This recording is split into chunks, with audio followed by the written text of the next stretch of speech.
Let's go back to one of our top stories, which is SADC deciding to end its military deployment in the DRC. The 16-nation bloc deployed its mission there in December 2023 to help fight an insurgency by M23 rebels. Let's discuss this now with South African National Defence Union Secretary Pikkie Greeff and writer and Africa commentator Joseph Ochieno. A good evening to both of you. Thank you very much for your time. A sigh of relief for you and your members, Pikkie?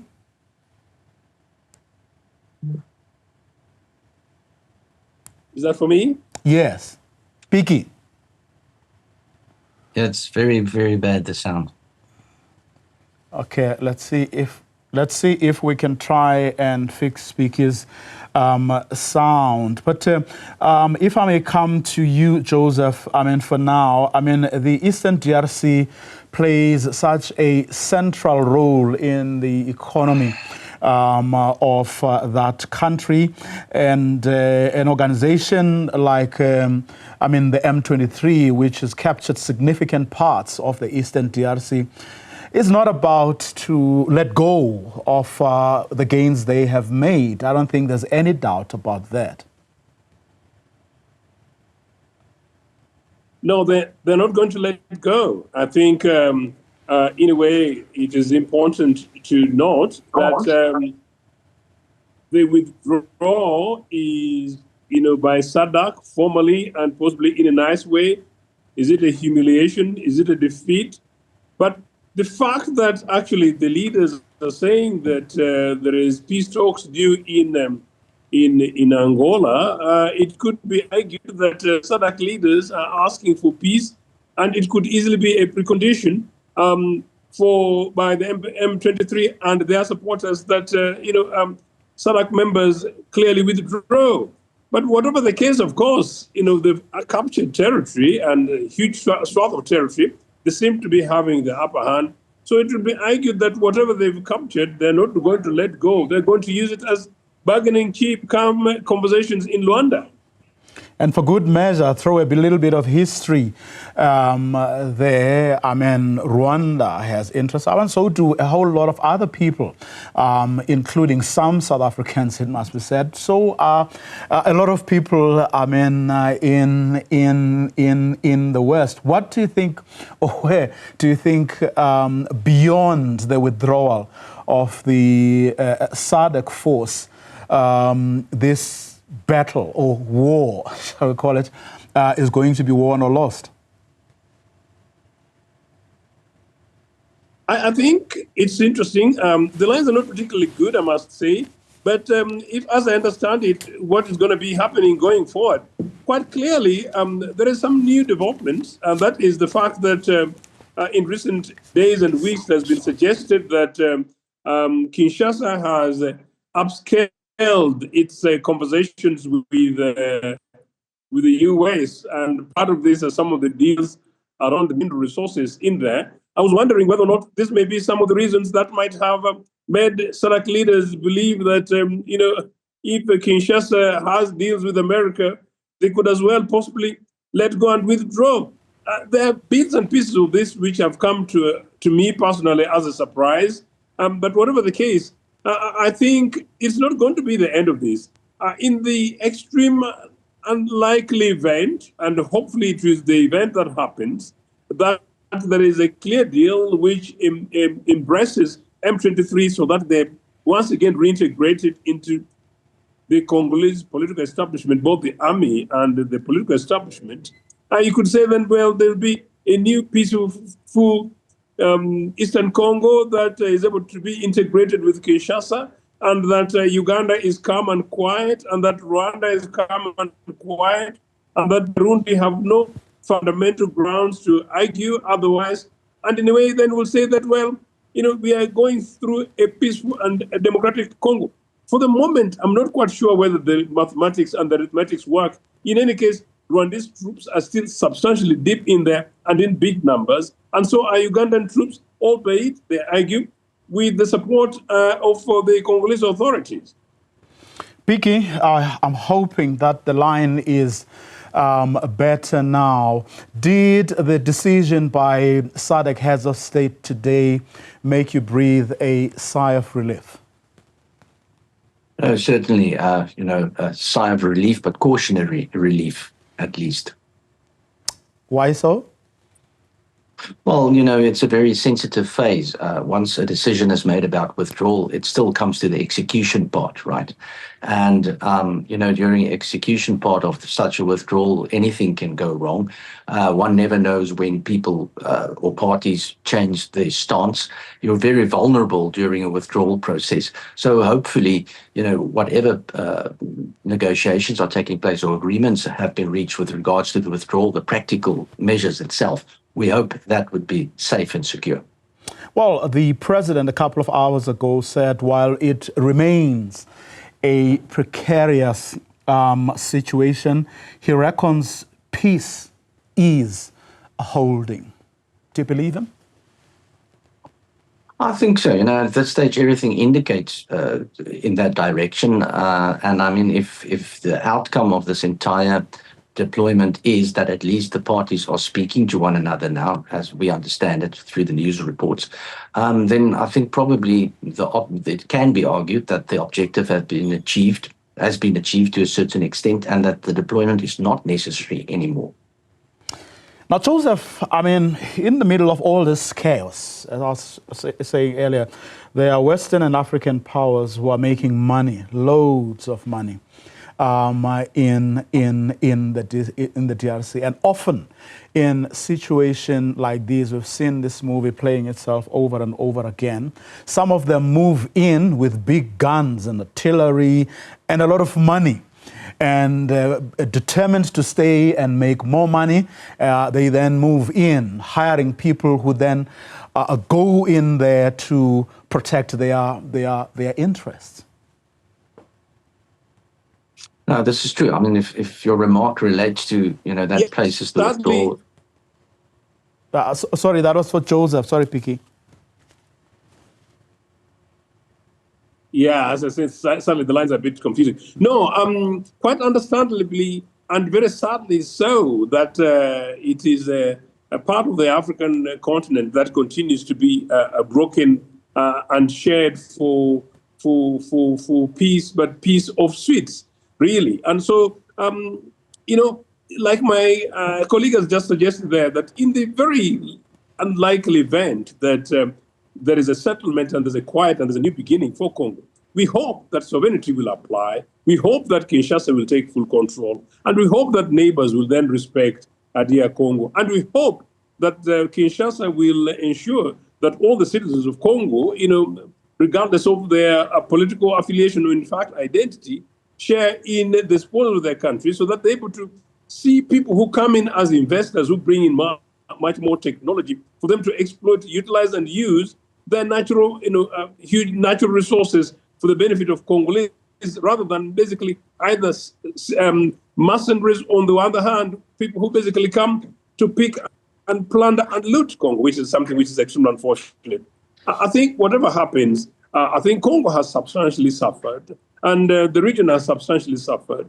My own hope then was, when the SADC was directly involved, was to try and hope that maybe the players who come pick, loot, and go will look otherwise and make sure that, well, the situation changes. But like it has been suggested that, well, if SADC deployment, even if they're now withdrawing at a time in which it's not very clearly the case that Congo is stable and there's a future guarantee for stability, if part of this is forcing the two parties to sit, and if the two parties sitting and sorting out themselves in Angola means a fresh start for Congo, so be it. But I think really after Berlin Wall, and I think really after the end of the Cold War, I think it is extremely sad that what we are seeing happening in Eastern DR Congo continues to happen today. And unfortunately, as of tonight, I'm not really very sure that we are very confident about the future beyond the settlements, which at the moment is there. Because Uganda is quiet, Rwanda is quiet,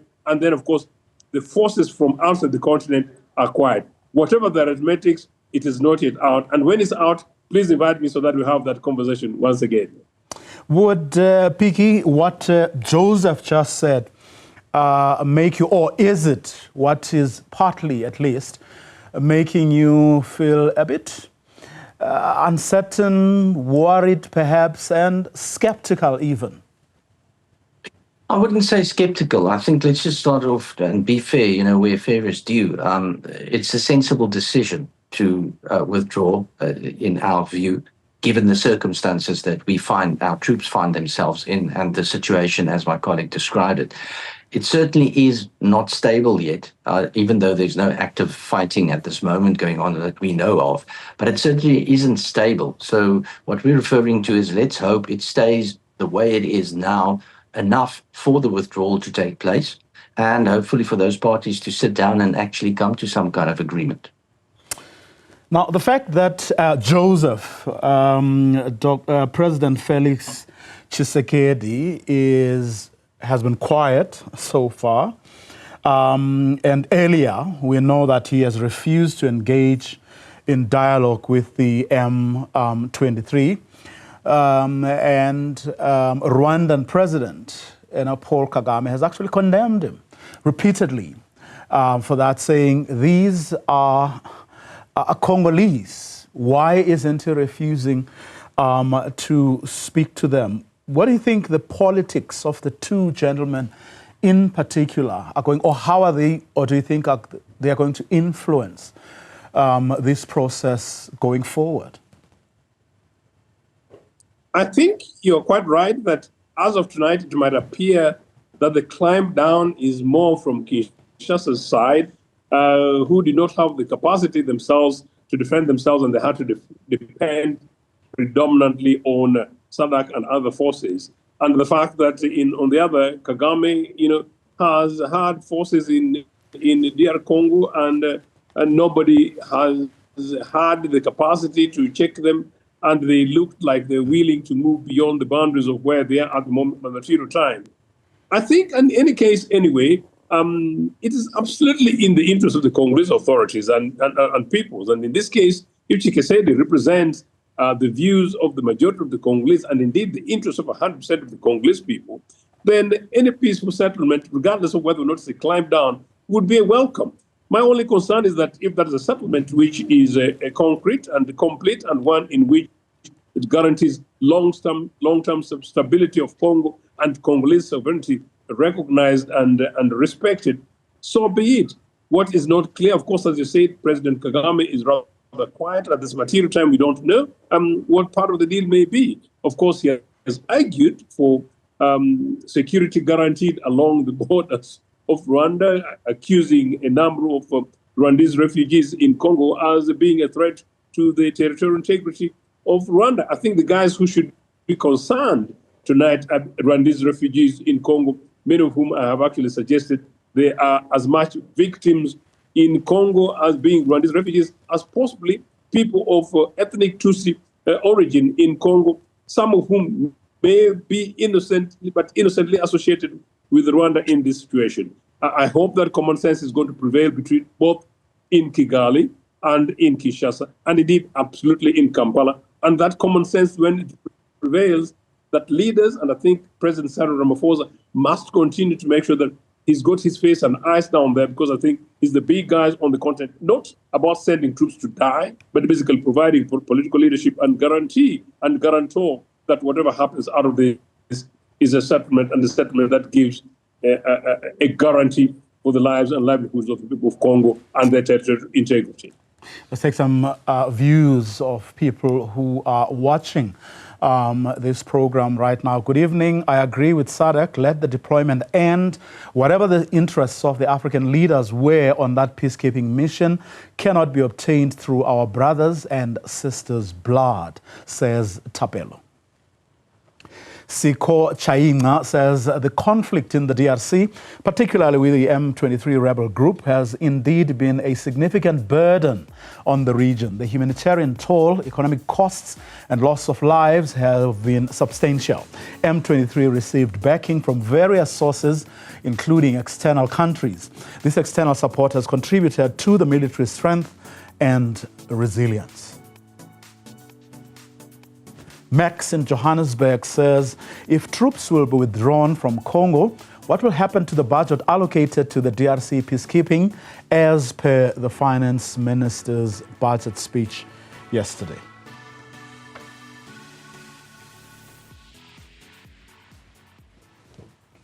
Only, of course, some of the comments from people who are watching this program. Pikkie, in your view, what are some of the lessons, if not learned, but hopefully, that you hope we will have learned as a country from this episode, coming, of course, as this SADC decision comes on the back of the death only a couple of months ago of 14 of our soldiers?